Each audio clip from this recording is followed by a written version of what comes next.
My name is Jim Copenhaver, and I am the Director of Enterprise Solutions at Spins here. I'm also the Product Manager for our store-level data initiatives, and that's what we're going to be talking about today. So to topic number one, how do I identify and unlock the potential from increasing store distribution?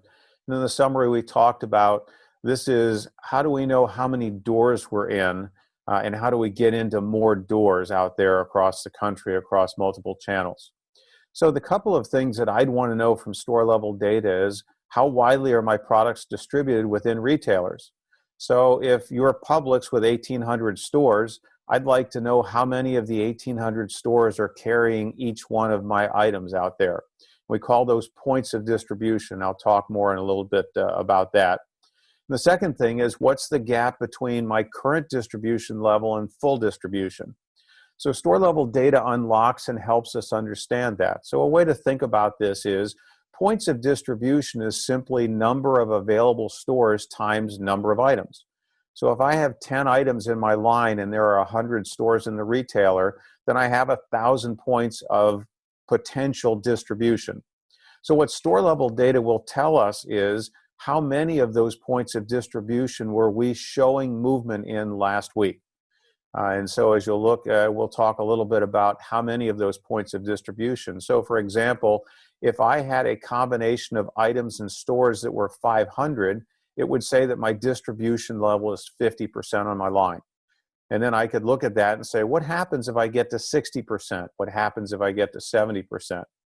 The other thing we can do is we can value each one of those points of distribution. So for each place that I am, for each item, there's an average movement. And I could say those 10 points of distribution from 50 to 60, each point of distribution currently in the places I'm in is worth 10 cases a week. And let's just say it's a 12-pack case. So that's worth 120 units per week. And so we can come up with how many units could I expect to see in incremental sales from that 10-point lift, as well as we can put a dollar value on it. We know what the average selling price is for the product. So again, we could apply the number of units times the average selling price, and that would tell us what the upside potential is. So there in a nutshell is how we would use store level data to identify and unlock the potential from increasing store distribution. So the other way to think about this is you may not be buying key account data. You may not be buying channel data. You could start with, hey, I'm $1 million brand and I'm distributed in these places. I'd like to know what my distribution is in fresh time. And I'd like to know how many stores I'm in and what price point I'm getting. So another application courtesy of our sales force and the people who call on those accounts, yes, it would be a perfectly good application to start your journey with Spins at store level data and then graduate into key accounts and channels.